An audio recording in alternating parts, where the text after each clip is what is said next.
இதில் ஒரு சில நேரங்களில் அந்த வடகலை தென்கலை பாடுவதில் ஓரிரு தினங்களாகவே பிரச்சனை ஏற்பட்டு வருகிறது.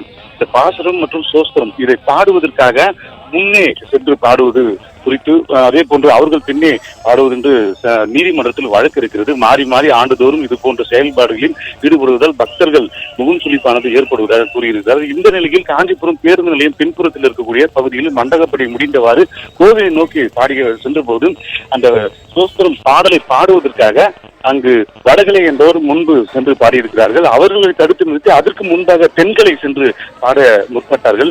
இருவருமே வாக்குவாதத்தில் ஈடுபட்டதன் காரணமாக போலீசார் அவர்களை சமரசம் செய்தனர். கிட்டத்தட்ட 15 நிமிடங்கள் நடு சாலையில் சாமியை அமர்த்தவாறு அந்த தங்க பல்லக்கில் அமர்ந்தவாறு அதுக்கு முன்பாக இவர்கள் சண்டையிட பெரும் பரபரப்பு ஏற்படுது.